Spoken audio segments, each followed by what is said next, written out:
नमस्कार, मैं हूं कोमल सिंह और आप देख रहे हैं इंडिया विराट न्यूज।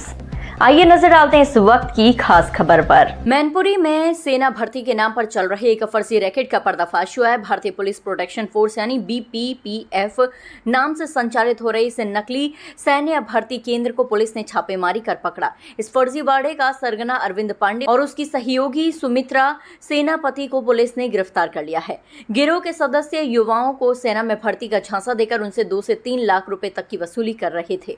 पुलिस की शुरुआती जांच में सामने आया है कि अब तक करीब 400 युवाओं से ठगी की जा चुकी है। गिरोह द्वारा नकली ट्रेनिंग कैंप, फर्जी पहचान पत्र और ड्रेस तक का इस्तेमाल किया जा रहा था। अधिकारियों के अनुसार ये गैंग काफी समय से सक्रिय था और कई जिलों में इसके तार जुड़े हो सकते हैं। मामले की गहन जांच जारी है। एक सूचना मिली थी कुछ अभ्यर्थियों के द्वारा कि किसनी में एक सेंटर, कोचिंग सेंटर ऑब्लिक इसको कह सकते हैं कि भर्ती सेंटर टाइप का प्रशिक्षण सेंटर खोला गया था, जिसका उद्देश्य ये बताया जा रहा था कि इसमें अगर आप ट्रेनिंग करेंगे तो इसके बाद आपको, चाहे वो प्राइवेट सेक्टर में सुरक्षा एजेंसी की नौकरी हो या फिर सेना से लेके अन्य जगहों पे जो वैकेंसियां निकलती है उसके लिए आपको तैयारी करवाया जाए, जिसमें आपकी नौकरी पक्की है। और इस सेंटर का नाम भारतीय पुलिस प्रोटेक्शन फोर्स रखा गया था। और इसके जो मुख्य अभियुक्त हैं अरविंद पांडे, वो अपने आप को इस तरह प्रस्तुत करते थे, वर्दी धारण करना, अपने आप को कैप्टन बताना और आई कार्ड वगैरह का यूज करना, जिससे जो अभ्यर्थी ये भ्रम में आ जाता था इस ट्रेनिंग सेंटर में अगर उनके द्वारा प्रशिक्षण लिया जाए तो वो किसी न किसी जॉब में आसानी से क्वालिफाई कर देगा।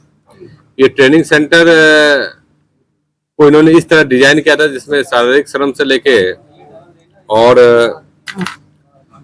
हर तरह के प्रशिक्षण देने का ये दावा करते थे। इसके बदले ये फी वसूल करते थे।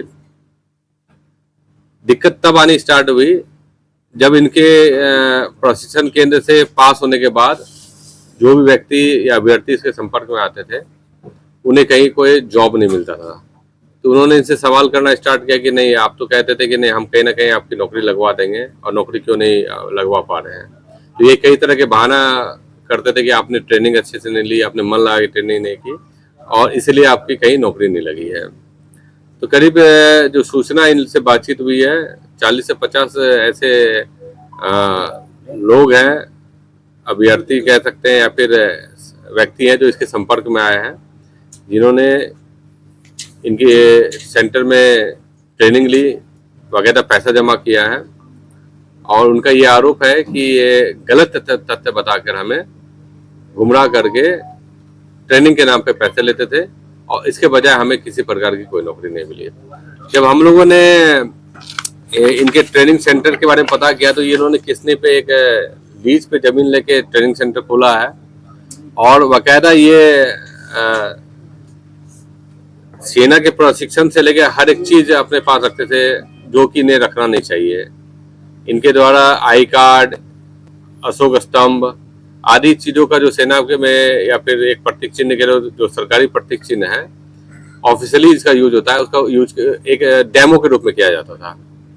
इसके बावजूद ये हर तरह की ट्रेनिंग देते थे, इस तरह अपने ट्रेनिंग सेंटर को प्रस्तुत करते थे जिससे ऐसा लगता था कि बाकायदा ये नेक्स्ट लेवल की ट्रेनिंग से पहले की जो प्री ट्रेनिंग होती है वो दे रहे हैं और जो भी अभ्यर्थी इसमें ट्रेनिंग लेगा वो उसकी जॉब पक्की है। इसमें जो हम लोगों ने पूछताछ की और इनसे जो बरामदगी की है तो इसमें नकली एयर गन फॉर ट्रेनिंग के जो पर्पज से था वो बरामद हुआ है। कई दस्तावेज हैं, मेडिकल एडमिट कार्ड है, खुद इनके जो आई कार्ड है उसमें इन्होंने अपने आप को वर्दी पे शो किया। यूट्यूब इसका देखेंगे, ये अपने आप को एक कैप्टन के रूप में वर्दी पहने हुए, जो इनको पहनना नहीं चाहिए, ये स्वीकार भी करें हाँ ये हमारी गलती है। आई कार्ड रखते थे, आई कार्ड में इनके द्वारा वेबसाइट भी बनाई गई थी जिसमें बाकायदा वो ट्रेनिंग का वो हर एक वीडियो अपलोड करते थे। ये इस तरह अपने आप को प्रचार करते थे जिससे कि लगे कि नहीं बाकायदा ये एक्चुअल ट्रेनिंग सेंटर है और आपकी जॉब की गारंटी है। और इसी भ्रम में कई लड़के आ जाते थे। इनके संपर्क में कुछ दलाल भी होते थे कई स्टेट के, जो इनकी सूचनाओं को तोड़ मरोड़ के लोगों तक पहुंचाते थे और उसके एवज में बच्चे भी इनके झांसे में आ जाते थे। तो इसमें बहुत मेहनत करने के बाद जितने भी चीजें हैं, लैपटॉप है, इनके जो सेंटर में जो चीजें हैं, लेटर पैड है, सभी को बरामद किया गया, एनालिसिस किया गया। उसके आधार पर मुकदमा पंजीकृत किया गया। 2 अभियुक्त हैं, इसके सहअभियुक्त एक और भी है, सुमित्रा, जो इनके साथ ही इनको सहयोग जितने भी लेटर पैड वगैरह बनाना, जितना भी ऑफिशियल इनका काम करना था वो सब उनको करती थी। उन दोनों को गिरफ्तार करके जेल भेजा जा रहा है। और जो पता किया गया तो इनका एक अरविंद कुमार पांडे का पहले आपराधिक इतिहास भी रहा है, 420 में आईपीसी की धारा में ये गए हुए भी है। और अभी भी इन पे जो मुकदमा लिख के जो धाराएं लगनी चाहिए सभी लगा के इन पे कार्रवाई की जा रही है और इनको गिरफ्तार कर जेल भेजा जा रहा है। आरोपी एक न्यूज चैनल भी चलाया करता था HRD के नाम से। हाँ, इसकी भी एक सूचना मिली है कि इन्होंने ऐसा HRD के नाम पे एक न्यूज चैनल बनाया है और उसका भी हम लोग वेरीफाई करा रहे हैं।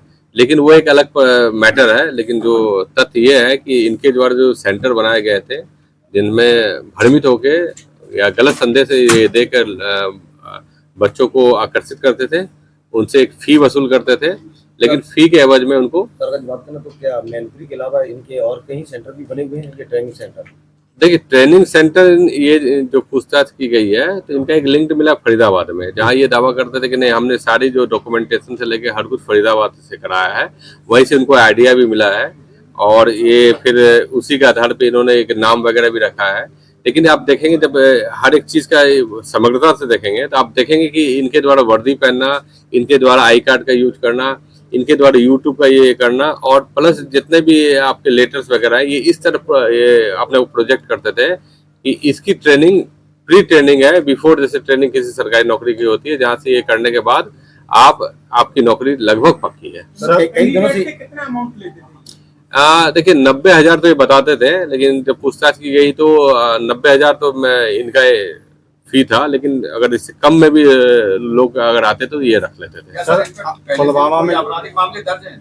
एक मामला पता चला है आपराधिक। सर, पुलवामा में जो आतंकी अटैक हुआ था उसमें भी जो आतंकी थे वो सेना की वर्दी में बताए गए थे, क्या उससे कोई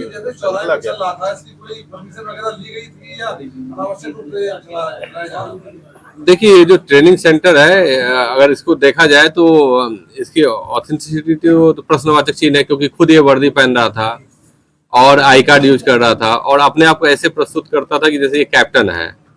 तो जो अभ्यर्थी थे जो प्रशिक्षण लेने के उद्देश्य से इनके पास छात्र जो भी छात्राएं आते थे, तो उन्हें यही लगता था कि ये बिल्कुल एक व्यवहारिक प्रशिक्षण देने के लिए सक्षम है और इनको नॉलेज है और इनके पास वो अथॉरिटी। आज के लिए बस इतना ही। ऐसी ही देश और दुनिया की तमाम छोटी बड़ी खबरों को देखने के लिए जुड़े रहिए इंडिया विराट न्यूज के साथ। नमस्कार।